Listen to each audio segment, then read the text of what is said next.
Oh mon dieu. T'as commencé? Bien sûr que j'ai commencé. Ah, Tu m'as pris pour qui? Comment tu veux commencer avec cette chose? Filme ça là. Il est en train de se barrer là. Il est pieds nus, filme s'il est corrompu. Ah, mais moi aussi je suis pieds nus. J'en ai rien à foutre. Il appuie sur le bouton, il fait genre, mettez pas dans le bouton. Ouais, c'est J'avoue en fait il décrédibilise un peu notre mouvement. grave. Salut, jour 7 accompli. On est à 2-6, on a fait une quarantaine de kilomètres.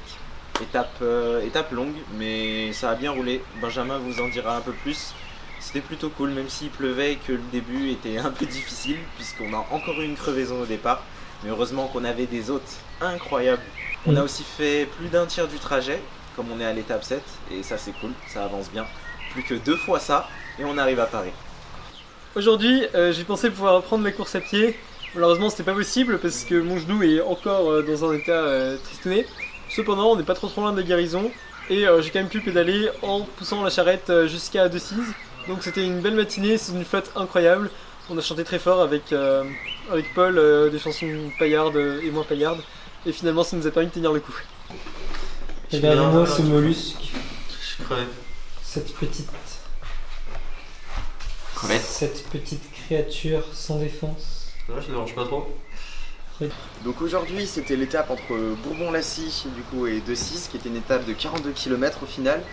On avait les retours de Walid et de Dimitri qui voulaient tester un peu leurs genoux après avoir fait une journée de pause hier parce qu'ils avaient un peu trop mal. Donc c'est une journée assez particulière puisqu'elle a été faite la totalité sous la pluie. Et on a eu quelques problèmes. Tout d'abord des problèmes de vélo dès le départ avec des chambres à air à changer.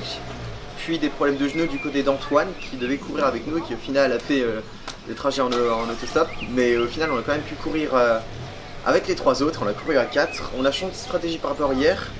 Hier j'étais le seul coureur en état correct, donc du coup j'ai dû tout courir tout seul. Aujourd'hui on a pu se permuter un peu et c'était déjà beaucoup plus pratique, notamment sous la pluie. Donc au vu de la météo on a décidé d'accélérer par rapport à d'habitude. Habituellement on est plutôt autour de 10 km/h, là on a essayé d'accélérer à 13-14 km/h. Donc pour ça on a décidé de faire collaborer tout le monde sur des relais de 5 km.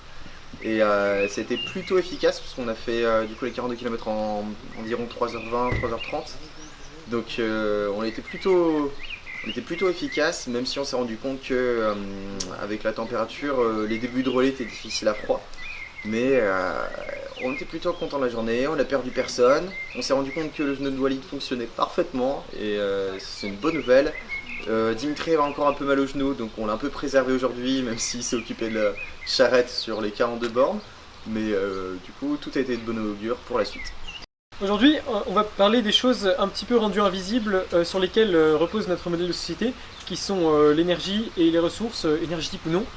Tout simplement pour pouvoir être en mesure de comprendre les problèmes qui vont pouvoir y être associés. Du coup, dans l'optique de parler des énergies et un peu de leurs limites et de leur exploitation, je vais vous présenter le rapport Meadows, ou le rapport du Club de Rome, ou les limites à la croissance dans un monde fini, ou The Limits to Growth. Il y a énormément de titres.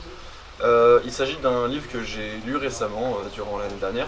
C'est un rapport scientifique qui est paru dans les années 72, qui a été réactualisé dans les années 2000. Donc cette année, il a 50 ans. Il a été commandé par un groupe intercontinental de plusieurs pays, de scientifiques, d'économistes, et qui ont demandé à des chercheurs américains de produire un modèle pour analyser un peu ce qu'est la consommation, ce que pourrait donner la consommation de certaines ressources, de certaines choses, de la planète au sens large, qui est finie, afin de voir où est-ce que cela pourrait nous mener. Donc pourquoi est-ce que le rapport Meadows il est aussi important pour moi, ou en tout cas il est encore aujourd'hui d'actualité? En fait c'est un rapport qui a été écrit il y a 50 ans, comme je le disais, et dont les conclusions d'il y a 50 ans, à un âge où le modèle informatique n'était pas conduit sur des ordinateurs tels qu'on les a aujourd'hui, mais sur des ordinateurs vraiment primaires, ont livré des résultats qui sont criants de vérité et encore d'actualité, et voire même on pourrait à certains égards dire, si on voulait s'écarter un peu de la logique scientifique, qu'ils ont carrément prédit l'avenir en fait. C'est vraiment quelque chose de très intéressant. Pour comprendre un peu ce rapport Meadows, il y a 2 choses à avoir en tête qui sont indiquées en introduction de ce rapport, à savoir qu'est-ce que la croissance exponentielle et qu'est-ce qu'une limite au final. Ça peut sembler être des notions un peu bateau, mais on va le voir juste après quand j'expliquerai la démarche du livre et ses conclusions, qu'elles sont vraiment au centre même de la logique du rapport et au centre même de la logique de notre consommation de ressources. Concernant la croissance exponentielle, pourquoi est-ce qu'elle est aussi importante dans le rapport Meadows et en général aujourd'hui? C'est que nous vivons dans un système qui est outrageusement capitaliste, libéral, et qui repose exactement sur cette croissance exponentielle. Qu'est-ce que la croissance exponentielle? C'est j'ai une certaine ressource, j'ai quelque chose, et par la force des choses, elle va m'apporter encore plus de cette chose. À savoir, on peut penser à l'adage l'argent amène l'argent, ou le fait que en extrayant un peu de charbon et en le mettant dans une machine, ça va me permettre d'extraire encore plus de charbon, de faire tourner encore plus de machines, etc. Un cycle sans fin. La croissance exponentielle, pourquoi est-ce qu'elle est problématique? C'est qu'en fait, au plus j'ai de ressources, au plus je vais croître. Et donc je vais très rapidement atteindre une limite, et donc c'est là où je rentre sur cette notion de limite. Qu'est-ce qu'on peut poser comme une limite? En fait, on peut la voir de plusieurs manières. Ça peut être une limite environnementale. Quelle est la charge, quel est l'impact que je vais mettre sur mon système pour l'impacter. Mais on peut aussi voir la limite en termes de ressources. À partir de quel moment est-ce que je vais manquer d'une ressource? Pourquoi elles sont très importantes ces notions de limites? C'est qu'en fait, on vit sur une planète qui est un monde fini, avec un certain nombre de ressources, avec une certaine charge à ne pas dépasser, en termes de population, en termes de pollution, en termes de plein de choses pour ne pas bouleverser les différents écosystèmes. Ces deux notions, elles sont vraiment centrales dans le rapport Meadows. La démarche du rapport, elle a été très ambitieuse, elle a consisté en plusieurs étapes. La première, ça a été de créer des boucles de rétroaction, c'est-à-dire de voir quels paramètres dans un système pouvaient jouer sur les autres afin de créer soit des boucles vertueuses, soit des boucles descendantes qui étaient plutôt négatives sur l'impact qu'a l'homme ou qu'a son activité sur l'environnement. Ces boucles de rétroaction, elles peuvent très bien être, par exemple, le fait qu'une forte natalité va entraîner par la force des choses plus tard une forte mortalité. Ça, c'est une boucle de rétroaction un peu classique. À partir de cette boucle de rétroaction, le rapport s'est fixé plusieurs variables. À savoir que les conclusions du rapport ne sont pas à prendre au pied de la lettre en fait. Et c'est ça qui fait toute la finesse de ce rapport, c'est que l'important ce ne sont pas les chiffres, mais plutôt la forme des courbes et la forme des graphes qui nous sont donnés. On y viendra plus tard. Les paramètres qui sont généralement pris lorsqu'on décompose le système tel qu'il est fait dans le rapport Meadows, le modèle, sont par exemple, donc ça va être la mortalité, la natalité, la quantité de ressources renouvelables ou non renouvelables, ça va être par exemple la pollution en général de la planète, de la même manière que ça va être par exemple les ressources agricoles ou la quantité de travail humain. Tous ces paramètres en fait, qu'est-ce qui en effet, il y a une estimation au départ de certains paramètres qui vont fluctuer avec un certain taux de croissance, toujours exponentiel, puisque la nature, comme le système dans lequel on vit, fonctionne selon un taux exponentiel. Et à partir de cela, le modèle, à partir des boucles de rétroaction qui ont été créées, va tourner et fournir des graphes qui vont nous donner des croissances, décroissances. Donc ça peut être des croissances de population en même temps que va décroître la quantité de ressources en agriculture, etc. Paul Sada, prêt à bondir sur sa proie, la proie qui ne se rend compte de rien, qui souffre seul. Ok, vas-y. Du coup, pourquoi est-ce que ce rapport il est aussi éloquent lorsqu'on parle du sujet des énergies? Aujourd'hui, on utilise énormément des énergies fossiles, non renouvelables, gaz, pétrole, charbon, comme beaucoup de gens le savent aujourd'hui. Ce rapport il est très éloquent là-dessus, puisque à partir de ces chiffres, à partir de ces simulations et de ces boucles de rétroaction, on se rend très bien compte, grâce à lui, que parce que nous vivons dans un monde fini, ces ressources sont périssables, et sont périssables à grande vitesse. Les différentes simulations qui sont conduites dans le livre nous montrent plusieurs cas de figure. Des cas de figure selon lesquels la population deviendrait trop importante et amènerait à un effondrement, des cas de figure où la pollution deviendrait trop importante et dans ce cas-là elle affecterait trop les populations, ou des simulations où l'énergie, les sources qui nous serviraient à faire de l'énergie deviendraient trop peu importantes et feraient chuter le bien-être, de même que la population, et chuter notre production industrielle et nous amener peut-être à un effondrement. Je parlais tout à l'heure de la forme des courbes. En fait, le rapport Meadows est composé de 8 simulations différentes, avec des paramètres qui changent à chaque fois très légèrement initialement, et qui nous permettent d'apprécier, à partir d'une croissance ou d'une décroissance plus ou moins forte de certains paramètres, que ce soit la population qui arrive à un certain équilibre, ou qui explose, que ce soit la demande agricole et la pollution des sols, qui nous amène à ne plus pouvoir produire de nourriture, une certaine croissance ou décroissance de nombreux autres facteurs, à savoir que, en augmentant la population, on va amener à une plus grande demande agricole. Mais peut-être que cette plus grande demande agricole va demander des intrants dans le sol, qui vont nous amener à augmenter la pollution, augmenter la mortalité, et donc à terme baisser la population et baisser son bien-être. Le regard est perçant et tourné vers l'avenir. Lorsqu'il a mentionné le rapport Meadows, Antoine a beaucoup parlé d'énergie. Et on va voir dans quelques instants pourquoi l'énergie c'est aussi important. L'énergie c'est aussi important puisque l'énergie tout simplement c'est le sel de la vie. C'est-à-dire que dès qu'il se passe quelque chose d'intéressant, typiquement un déplacement, quelque chose qui se chauffe, un avion qui passe dans le ciel, de l'énergie est en jeu.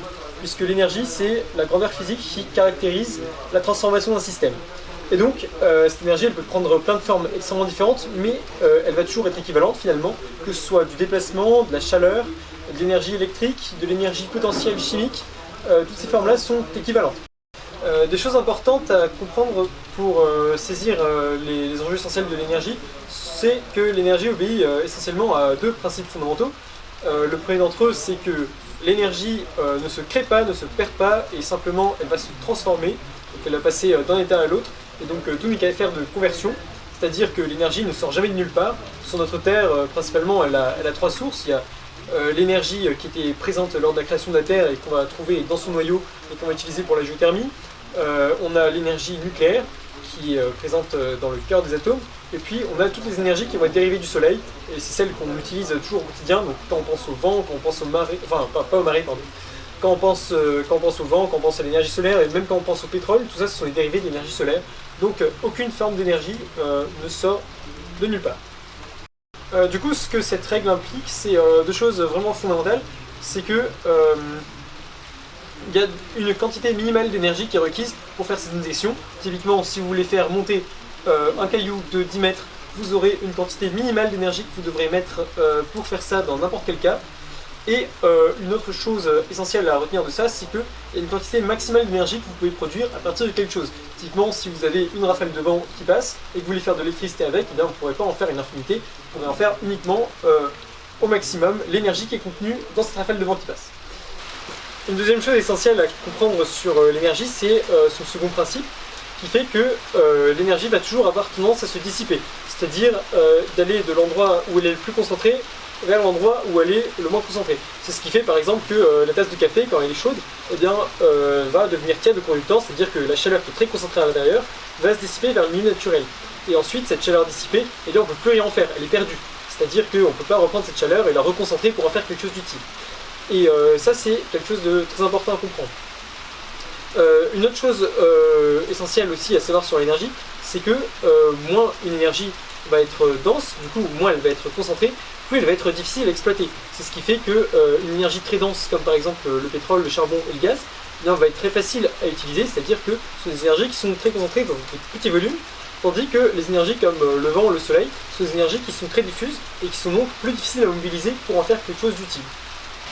Tout à l'heure, Antoine nous parlait de l'énergie et de pourquoi est-ce que c'était extrêmement important pour modéliser une société humaine. Eh bien voilà, il faut comprendre que l'énergie est au centre de la façon dont notre économie fonctionne, c'est-à-dire que pour produire des richesses, l'homme va prendre des ressources dans le milieu naturel et il va la transformer en utilisant de l'énergie, et en faisant ça, il va lui ajouter de la valeur. Et donc, sans énergie, eh bien, il n'y a pas de création de valeur, donc il n'y a pas d'économie. Et donc, l'énergie est vraiment essentielle à la façon dont notre économie fonctionne, en tout cas aujourd'hui. Mais cette énergie, du coup, alors d'où est-ce qu'elle vient? Alors en fait, elle vient tout simplement des machines. Parce que, imaginons, on prend l'individu lambda, du coup, on va dire 80 kg, avec un sac de 10 kg, qui monte 6,3 à la tour Eiffel dans la même journée, donc à peu près l'équivalent de 2000 mètres de dénivelé. Cet individu, en fait, avec sa force, avec ses jambes, il va produire 0,5 kWh.